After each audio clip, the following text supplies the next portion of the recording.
नमस्कार मित्रों, हमारी सीरीज चल रही है एपिसोड नंबर 15 की, जिसमें हम बात कर रहे हैं भृगु संहिता की। भृगु संहिता के अंतर्गत आज हम बात करने जा रहे हैं वृश्चिक लग्न के षष्ठम भाव में चंद्रमा स्थित हो तो उसके क्या फलादेश होंगे। प्रथम भाव में 8 नंबर का मतलब होता है वृश्चिक लग्न, और वृश्चिक लग्न में चंद्रमा नवम भाव का स्वामी होता है। नवम भाव का स्वामी होकर जब यह अपने स्थान से दशम स्थान और कुंडली के छठे स्थान में स्थित हो जाता है तो यह एक मिश्रित फल प्रदान करने वाला बन जाता है। देखिए, यहाँ पर दो चीजें हैं। पहली बात तो नवम भाव का स्वामी, भाग्य स्थान का स्वामी अपने से दशम स्थान कर्म क्षेत्र के भाव में जा रहा है, तो व्यक्ति को कर्म क्षेत्र में भाग्य का लाभ मिलेगा। जीविकोपार्जन के साधन में, जैसे कोई व्यक्ति बिजनेस करता है, नौकरी करता है, या वह कोई भी साधन जिससे कि वह अपना और अपने परिवार का पालन पोषण करता है, धन की प्राप्ति करता है, धन कमाता है, उस क्षेत्र में व्यक्ति को भाग्य का साथ मिलेगा। दूसरी स्थिति यह हो गई कि यह लग्न स्थान से छठे स्थान पर है, तो छठा स्थान होता है रोग, ऋण और शत्रु का, तो व्यक्ति को जीवन में संघर्ष करना पड़ेगा। व्यक्ति को संघर्ष करा देने वाला यह चंद्रमा बन जाएगा। लेकिन हाँ, जब संघर्ष करेगा तो उसको फल की प्राप्ति अवश्य होगी। मेहनत से व्यक्ति को धन की प्राप्ति हो जाएगी। व्यक्ति को अपने शत्रु पक्ष से बहुत कठिनाइयों का सामना करना पड़ेगा। इसका शत्रु पक्ष उसको बहुत परेशान करेगा। शत्रु पक्ष कहें या कॉम्पिटिटर कहें, व्यक्ति को परेशान करने वाला होगा। देखिए, कंपटीशन एग्जाम का भी यह कारक होता है छठा भाव, तो व्यक्ति को कंपटीशन एग्जाम में भी अच्छी फाइट करनी पड़ती है। लेकिन हाँ, सफल हो जाएगा, क्योंकि नाइन्थ हाउस का स्वामी चंद्रमा जब छठे भाव में जा रहा है, वह भी अपने मित्र की राशि में।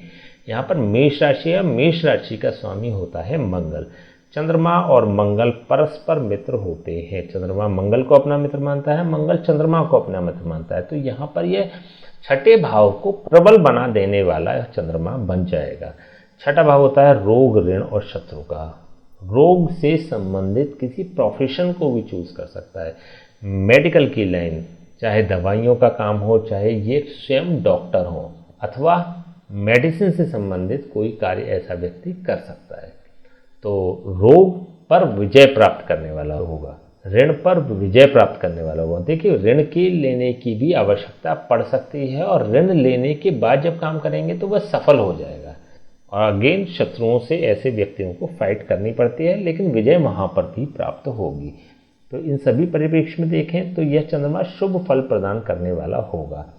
देखिए, यहाँ पर व्यक्ति के जॉब करने के चांसेस अधिक लगते हैं, क्योंकि यहाँ पर चंद्रमा छठे भाव को मजबूत कर रहा है, छठे भाव को बल प्रदान कर रहा है, तो व्यक्ति नौकरी करे इसकी संभावना अधिक हो जाती है। क्योंकि पहले भी हम बता चुके हैं कि छठा भाव नौकरी का होता है और सातवां भाव बिजनेस का होता है, तो यहाँ पर नौकरी करने की संभावना प्रबल बन रही है।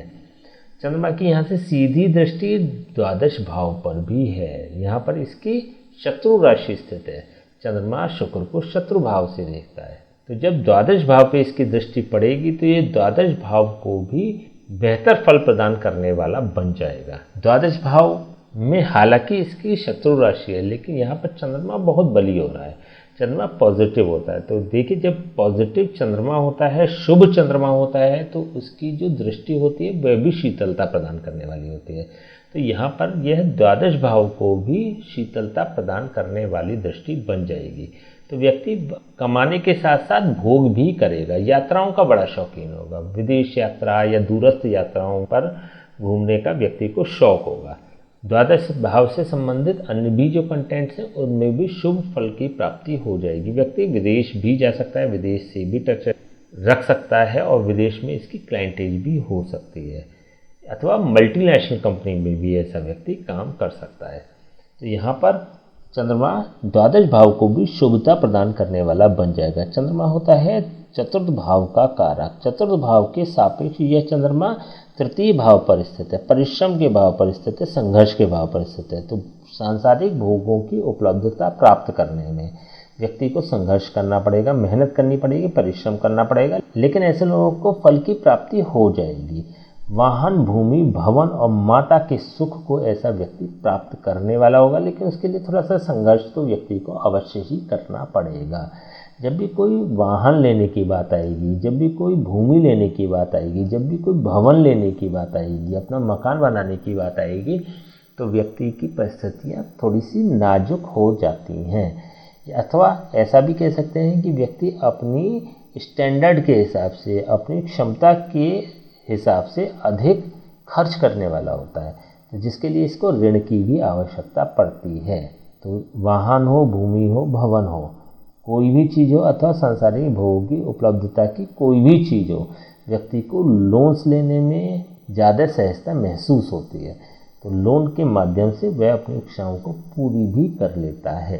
लेकिन हाँ, लोन लेने के बाद चुक भी जाएगा, वो उसको जल्दी उसको मेकअप कर देता है ऐसा व्यक्ति।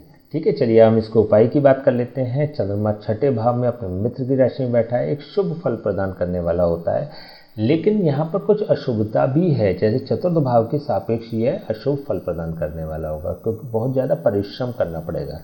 लग्न भाव के सापेक्ष यह अशुभता प्रदान करने वाला होगा। किस बात की अशुभता रहेगी कि यहाँ पर एक बालारिष्ट योग बनता है। बालारिष्ट योग की जो परिभाषा होती है वह यह होती है कि जब भी चंद्रमा अपने लग्न स्थान से छठे भाव पर बैठता है, मतलब छठे भाव में स्थित चंद्रमा बालारिष्ट देता है, बाल्यावस्था में आरिष्ट देता है, बीमार करता है, तबीयत को खराब करता है, व्यक्ति को रोग होने की संभावना होती है। तो यहाँ पर स्पेशली जो बालारिष्ट की उम्र बताई गई है ग्रंथों में, वो 12 वर्ष की अवस्था, जैसे कि हम लगातार बात कर रहे हैं कि 24 वर्ष की अवस्था एक आइडियल उम्र होती है चंद्रमा की, लेकिन इसके अलावा 12 साल की अवस्था और 36 साल की अवस्था भी एक गौण अवस्थाएं होती हैं। 12 साल की अवस्था तक व्यक्ति को बालारिष्ट होता है। तो 12 साल की उम्र से पहले व्यक्ति का जो शारीरिक विकास होता है वो बहुत अच्छा नहीं होता है, व्यक्ति बीमार पड़ता है, बदलते मौसम में बहुत जल्दी इफेक्टिव हो जाता है, अथवा कोई ऐसी स्थिति अवश्य आती है। ऐसा अनुभव में आया है कि ऐसी स्थिति तो अवश्य ही आती है कि एक बार बहुत ज़्यादा ऐसे व्यक्ति हॉस्पिटलाइज हो जाएं या फिर बहुत अधिक बीमार पड़ जाएं, जिससे कि उसको कह सकते हैं कि एक नया जीवन ऐसे लोगों को प्राप्त हो जाता है। लेकिन फिर भी क्योंकि यह अपने मित्र की राशि में स्थित है तो कवर अप कर लेंगे। तो ऐसे में जब उपाय हम करेंगे चंद्रमा के, तो ये बालारिष्ट का जो प्रभाव होगा वो समाप्त हो जाएगा। ऐसी स्थिति में आप क्या कर सकते हैं कि चंद्रमा के जाप किसी ब्राह्मण से अवश्य करा लें। यदि 12 साल की उम्र से कम है तो जरूर ही करा लें, अथवा 12 साल की रनिंग है तो डेफिनेटली आपको कराना ही चाहिए। एक तो ये आप ये कर सकते हैं कि किसी ब्राह्मण से इसके जाप हवन कराएं, स्वयं नहीं करने, स्वयं करेंगे तो इसके छठे भाव के प्रभाव भी बढ़ जाएंगे। सेकंड नंबर पे आप क्या कर सकते हैं, भोले बाबा की सेवा करनी शुरू करें, शिवलिंग का अभिषेक करें, शिवलिंग का रुद्राभिषेक करवाएं किसी ब्राह्मण से। उससे क्या होगा कि चंद्रमा शुभ फल प्रदान करने वाला बन जाएगा। चंद्रमा के जो देवता हैं वो भगवान शिव हैं, तो जब भी हम भगवान शिव की आराधना करते हैं तो चंद्रमा प्रसन्न होते हैं या चंद्रमा शुभ फल प्रदान करते हैं। तो समय समय पे रुद्राभिषेक कराते रहना चाहिए, जिससे कि इसके छठे भाव के सापेक्ष जो फल है वह नेगेटिव इफेक्ट्स खत्म होंगे। एक ये उपाय आप कर सकते हैं।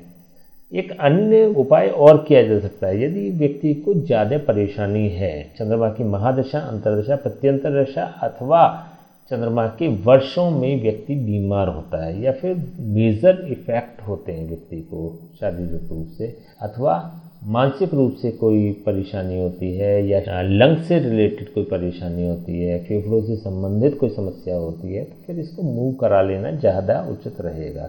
उसके लिए आपको क्या करना है कि इसको 9th हाउस में मूव करा दिया जाए। 43 डेज लगातार मंदिर में चावल लेकर जाएं और चावल वहीं पर छोड़ाएं। इट मीन्स कि 43 डेज लगातार चंद्रमा के चावल का दान करना चाहिए। सोमवार से शुरू करें, 43 डेज लगातार आपको ये करना चाहिए। इससे क्या होगा कि यह 9th हाउस में क्लिक हो जाएगा और छठे भाव से प्रभाव समाप्त हो जाएंगे।